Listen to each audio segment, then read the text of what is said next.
What's up guys, C2113 here, and in today's video we're going to be taking a look at GOCOM's GD700 digital and analog two-way radios.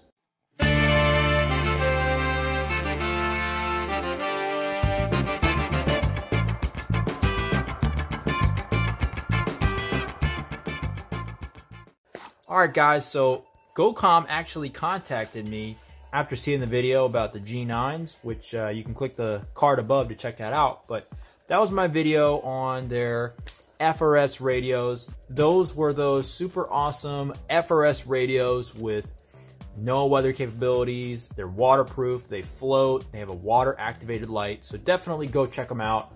I'll leave the card above for that again. And also I will leave a link in the description if you actually want to check them out without having to go to that video. However, they sent me something a little bit different this time. This is their GD700 series radio. And there are two radios in this kit, and these have the distinction of being programmable, and they are both analog and digital capable. So, you can choose either way, and of course, there are big benefits to using a digital radio instead of analog, and one of the big ones is power saving, and also increased privacy as well.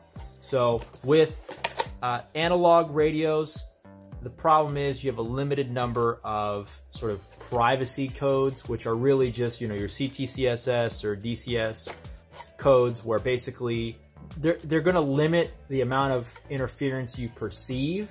However, somebody who is listening to the channel totally open will be able to hear all the transmissions occurring on that frequency.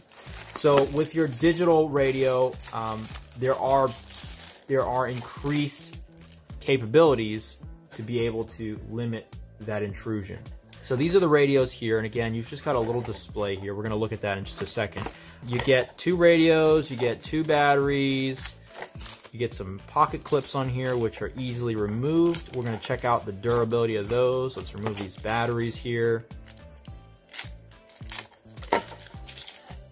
And just so you guys understand, what these are gonna cost, these are currently available direct from GOCOM on Amazon for $120, $119.99. However, currently there is a instant coupon that saves you $24. These are going to come out to be about 96 bucks when all said and done. So if you get the 2-pack, that's what's going to cost.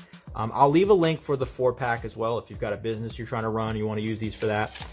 But that's that. And if we go in here underneath, you'll see we have our standard sort of sound tube type headsets in here. Again, 2 sets of those. And then you've also got 2 charging cradles, and they include the power adapters. Now, some of you guys might think that that's kind of, well, why do you need a power adapter? Well, the thing is, if you've just got one radio, and honestly, it's probably not that hard to find a USB power adapter. But when you get 2 or more, finding extra power adapters, depending on how, much tech stuff you have, can be somewhat difficult. So let's take a look at what these are putting out. My guess is going to be at most 1 amp, but we'll see. Okay, no, yeah, we're getting about 550 milliamps, so just a half an amp, so nothing crazy here, but that's fine. I mean, usually you leave these to charge overnight. So let's just quickly take a look here. So these are micro USB, and yeah, pretty standard. I mean, I would prefer to see USB-C nowadays, but the good thing is, though, that these are somewhat USB rechargeable. And if I am correct, let's take a look here. You can actually also charge them directly via micro USB as well. That's always a good thing to see, because sometimes you don't want to take the cradle with you just to charge the radio. But we'll just see here, cradle works. So that plugs into the cradle, and there you go. And let's see how these fit in there. And another thing I like, these seem to be a single purpose dedicated cradle. Now, again, there are also downsides to that, in that, of course, the manufacturer is going to have to make several different types of cradles for different radios instead of having sort of one size fits several, I guess. The advantage, though, is that there's no possibility for it to get cockeyed in there, and because it's, the opening is larger for larger radios or whatever, every time you put this in there, you're going to seat it exactly where it needs to be. Only goes in one way, You can't put it in cockeyed and think that it's in all the way. And that's good, because there's been several instances with, let's say, Retevis radios where they've got one size cradle that fits several different models, and I wasn't paying attention, I was preoccupied with something, and I put it in at a slight angle, and because of the shape of the opening being larger to accommodate multiple series of radios and stuff, it didn't end up charging, and so I was more than a little bit pissed the next morning. So that's nice. So let's go ahead and install this battery. Let me double check. All right, guys, so I got both radios set up. I put the battery in the other one as well, and we're just gonna go over briefly. I'll remove these little stickers on the displays here. Some of the features. So I already got this one powered up here, but I'll shut it off just so you guys can see how it operates. So to turn it on, you press and hold the power button here. The light comes on, display comes on, there's a voice, and your volume is this little rocker switch right here, so up and down. And then that's also the switch you use to change a channel. To change a channel, you press the side button here, and you can 10, 11, 12, 13. Go through there, and there's obviously a voice that's going to talk to you as well. Scan. You can turn on or off the scan. Power. You can change your power transmit level. So these radios have only a 2-watt output, so it's going to be similar to your FRS radios for your maximum output. However, again, because they're programmable, they can be used for on ham frequencies, and of course, you've got digital radio capabilities. So there is that. Again, I'm not a radio expert, but I do want to show you guys these because I think comms are incredibly important for being prepared, and also just covering your bases in the event that, you know, your phones or the cell phone system goes down in your area, or there's a blackout due to whatever. I mean, this is the stuff that matters. So basically what I'm going to do is just some basic tests here. We're going to change the channels. We're going to go to the first channel. And then I'm going to go ahead and turn this one on as well. And we're going to test that they work. And then I'm going to go ahead and see if I can decode the actual frequency here. I might not be able to do the digital ones. I think that's what the D stands for. I don't know if you guys can see that. Channel. So I don't know if you guys can see the D on the display there, but I'm guessing that's a digital set channel. I do have a frequency decoder, but I think it's only going to work on the channels that are programmed for analog. Either way, let's go ahead and test these out first. Testing, 1, 2, 3. Testing, 1, 2, 3. So interesting, there's a little bit of a delay, but I think that has to do with the digital aspect of it. Again, I am not a radio expert, so if you guys know better than me, then please, by all means, leave that in the comments. I make no claims to be a radio expert. My former radio expertise or use would just be programming standard radios to accept FRS frequencies that are analog only. And then just standard pre-programmed FRS radios. So I don't have any experience with digital radios. Test, 1, 2, 3. Test, 1, 2, 3, 1, 2, 3. I will say, with a digital radio, there's a much better quality of transmission. The voice sounds much better, similar to, a cell phone, all right? And I think that is a huge benefit, because for some people, the quality that you're going to get from an analog radio is just not as clear. So that's a benefit there. And also, there are power savings involved as well. So let me go ahead and grab my decoder, and let's see if I can decode some of these analog channels, because I did notice if I went to, let's see. So 9 is showing, I don't know what N stands for, and it says CT. So it looks like there's going to be a CT CSS code. So let me quickly reference the manual here. And N, yep, N stands for analog mode, as you can see there. And so CT is obviously CT CSS code. And so this should be an analog frequency. So let me go ahead and see what we're at. Okay, I have a decoder here. Let me go ahead and turn this on. And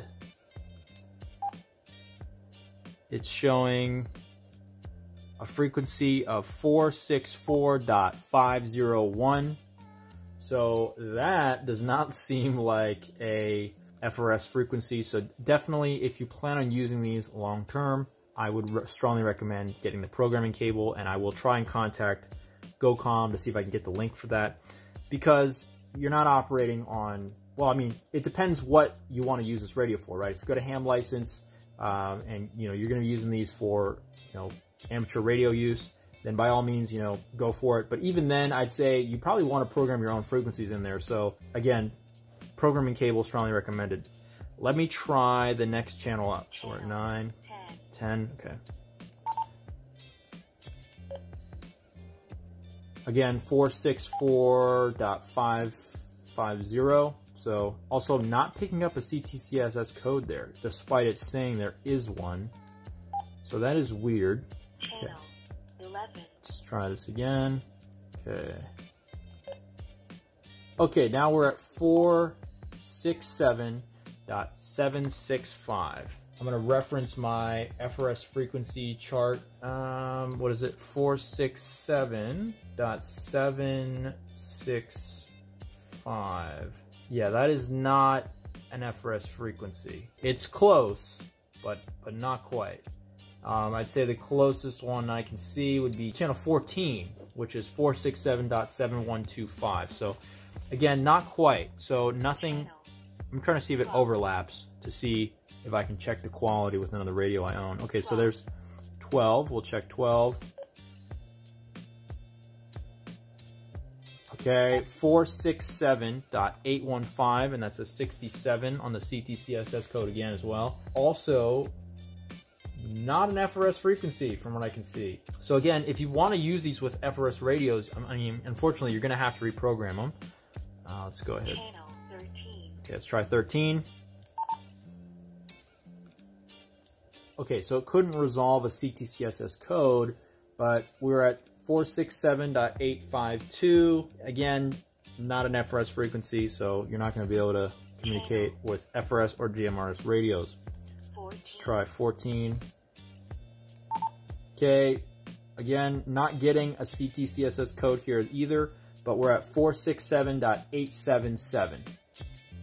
So I'm going to go through, there's 2 more channels. I think these are also analog, so let's go ahead and try this. So we're at 467.902. Yeah, again, not an FRS frequency either. I believe that's going to be in the ham band, but again, guys, I'm not a radio guy, so you tell me, but I'm pretty sure that's... Okay, let's try 16. Okay, reset here. Alright, 469.990. Again, that is definitely within the ham frequencies and not an FRS or GMRS frequency. So again, if you want to use these for FRS usages and maybe GMRS, you're definitely going to need a programming cable and the programming software. Again, I'm going to try and find that info for you guys and get the links in the description. If you are going to use these as ham radios, I mean, I guess you could use them, but again, you'd have to check those frequencies as well. These are very incredible radios for the value, just because of the programmability and the digital capabilities. I mean, it's hard. I think you'd be hard pressed to find a set of 2 radios with digital capabilities at this price point. I really just think the programming software and the programming cable are what you're going to need to complete this set. Anyway, with that being said, guys, as always, thanks for watching. If you have any questions, comments, or your own experiences with the GD700 series radios from GOCOM, definitely leave that in the description below. I definitely want to hear about that as well. And as always, if you want to see more tech reviews, radio reviews, device reviews, how-tos, and repair guides, definitely don't forget to get subscribed.